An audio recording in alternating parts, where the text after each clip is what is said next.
Hello everyone! Good morning! Welcome sa aking channel sa Leon's Garden. At bago tayo mag-umpisa, ayan, i-update ko kayo sa aking mga orchids. At ito nga yung aking pretty doll na may bagong flower ngayon. Kung natatandaan nyo, yung December, ayan, ipakita ko ito yung bago niyang kikis. Ayan, may kinainan nga yung isang dahon at ayan, may nakita tayong insekto.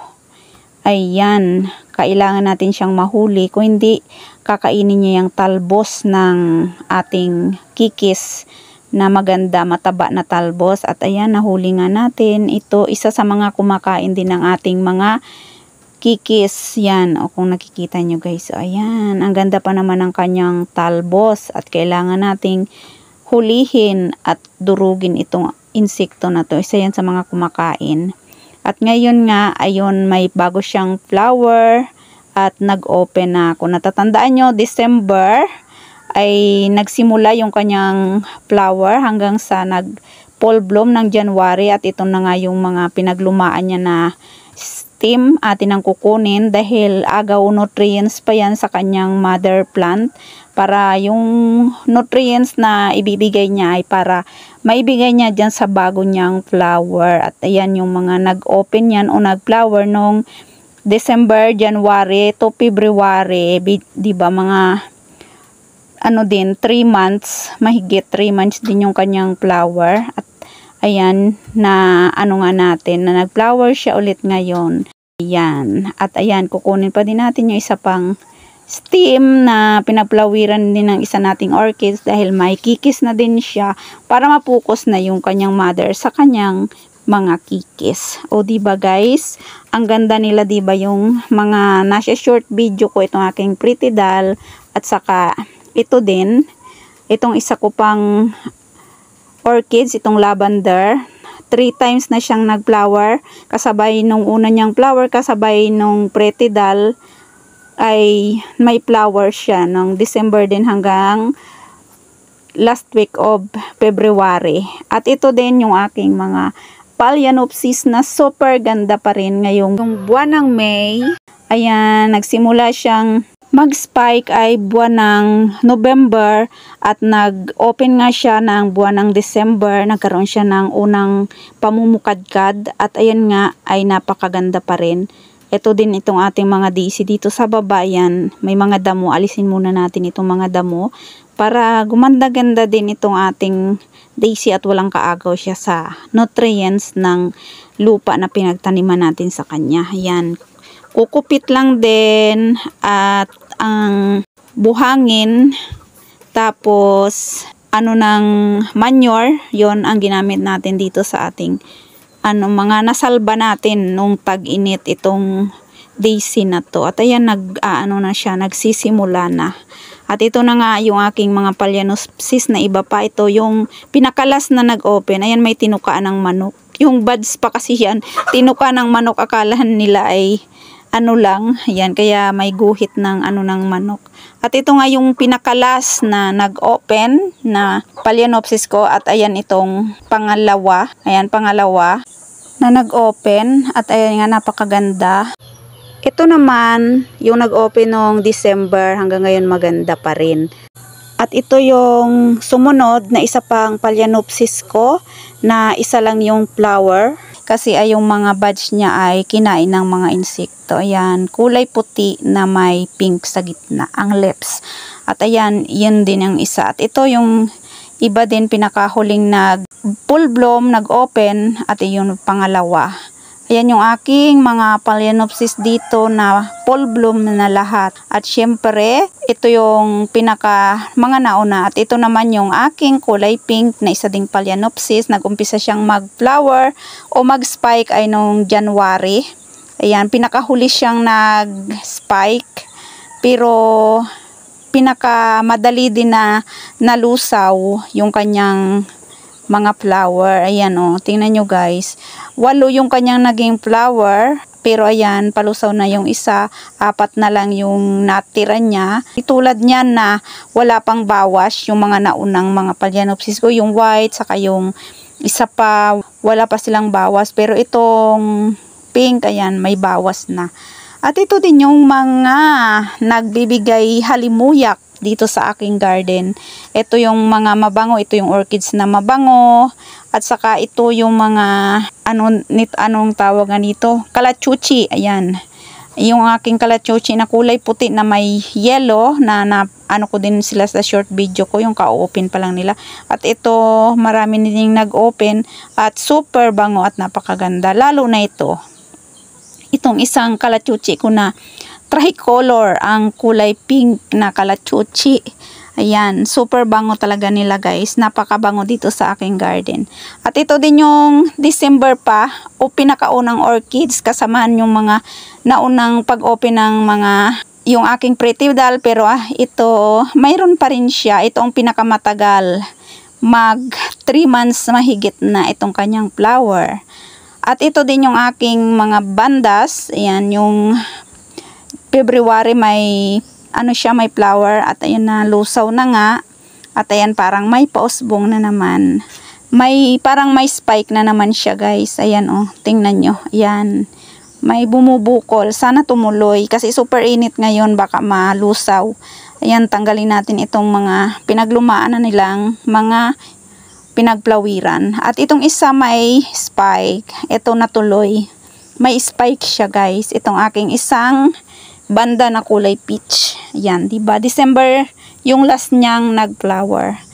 Yan. At ayan ito, siya, February last niyang flower, January to February. Ayan. At yan nga, tanggalin na natin siya para yung niya, yung spike na pasulpot ay magkaroon ng nutrients na makukuha sa kanyang mother.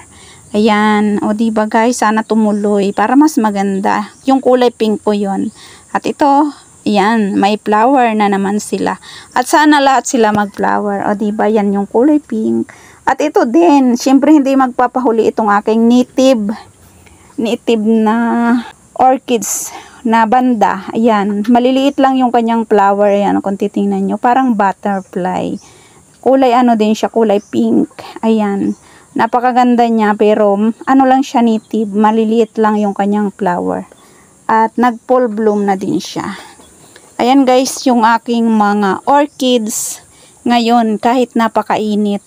Diba guys, ang cute niya. Para siyang butterfly. Hindi ko alam kung ano ang kanyang ID o basta yan, native orchids lang yung alam kong tawag sa kanya. Kaya yan, hindi ko alam kung ano talaga yung true ID niya. Pero syempre, napakaganda niya. Kahit maliit lang yung kanyang, maliliit yung kanyang mga flower. Yan, at pinapadami ko din siya. Kasi mabango din siya, mabango yung kanyang flower. Yan, tulad ng isa kong pink na na banda orchids ay mabango. At ito naman yung isa pa. Siyempre itong aking kulay peach din na pinag-chap-chap ko na yung iba para lalong mapadami dahil namatay nga yung ibang mga kagaya nito, yung mga una kong pinopropagate ay namatay. Kaya yan, nagsisimula na naman tayong magpadami simula sa nag-iisang orchids. At syempre hindi din magpapahuli itong aking Hoya na napakabango din, na yung kinuhanan ko siya ng short video ay napakaganda. At ito, napakadami ng kanyang flower ngayon.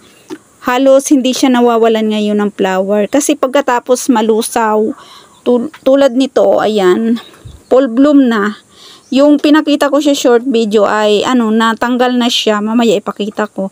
Ito yung pinakita kong hindi pa na mumukadkad sa short video ko. Pero ayan, namukadkad na siya at super bango talaga niya guys. Ang babango. At siyempre marami pa siyang mga mga buds o mga bagong flower. Yung kanyang mga peduncle.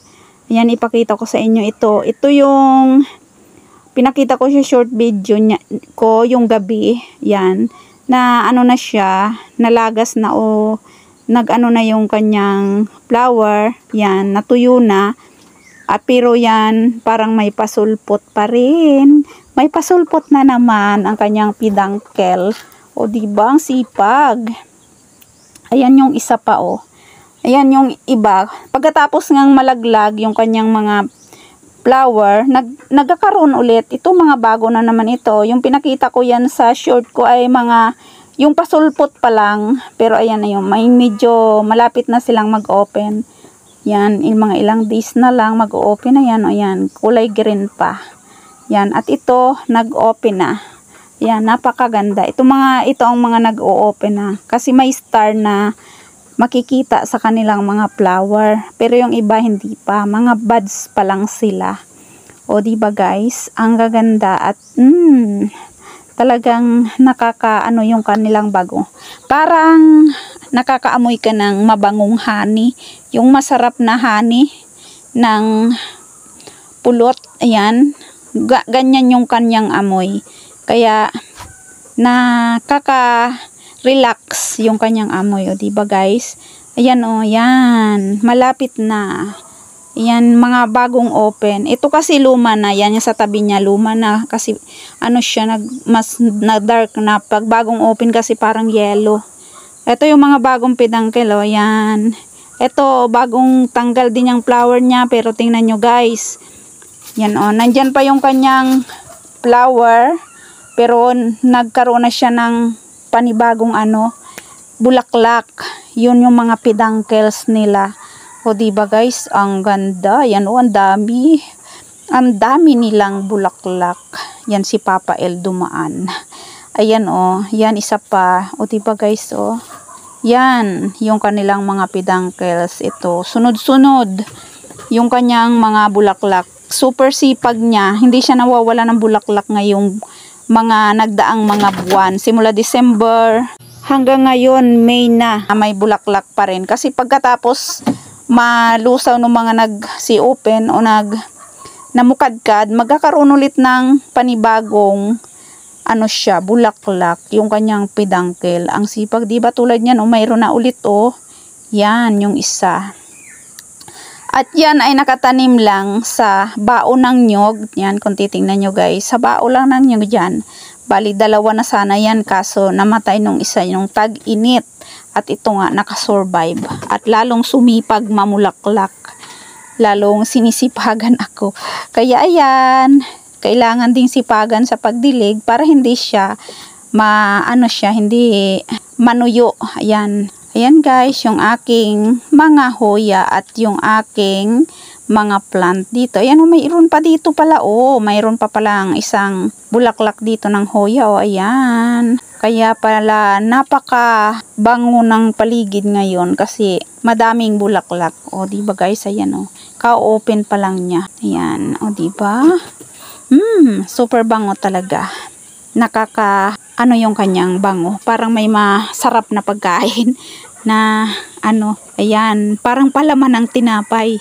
Ayan guys, yung aking hoya. At ito din yung isa kong cactuses or di ko alam nga ang pangalan yan. Ayan, yung nakasalba ko pang ibang mga orchids. Ayan yung ano ang tawag nito, nakalimutan ko yung isa ko ding mayroon dito si Ate Jo. Ayan na lang yung nasalba. Yan, kumunti.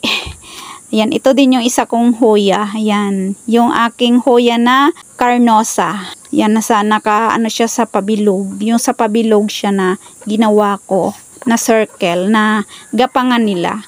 At ito din yung mga plant ko dito sa baba. Bumabalik na din, pero super init na naman ngayon. At ito din yung mga plant ko dito, yung aking mga croutons or tinawag dito, San Francisco. Pero may mga ID ito sila hindi ko lang matandaan. Yan, at ito pa yung aking mga linisin na super dami. Yan, mayroon pa dito. At nagpapahinga lang tayo. Pagkatapos nating update ito ay magdidilig. Tapos maglilinis ulit. Ayan, ito din yung mga tree na flower. Yung bulaklak na parang kahoy. Ito yung ang tawag dito? Sampalok. Yun, parang sampalok yung kanyang dahon. Pero napakaganda yung kanyang mga bulaklak. Kulay dilaw. Kumpul-kumpul at saka Napakaganda niya. Ayan, sampalok parang orchids din dahil kumpul-kumpul yung kanyang mga bulaklak. Pero ayan guys, yan, hindi natin makuhaan ng magandang video. Dito din sa ilalim nito yung aking mga huya at ibang mga orchids na kasabit. At ito nga ang ating update. At kung nagustuhan nyo itong aking video, huwag nyong kalimutang mag-like, mag-subscribe na din kung hindi pa nakaka-subscribe, at i-hit ang notification bell para updated kayo palagi. Ayan guys, bye-bye. God bless. Thank you for watching.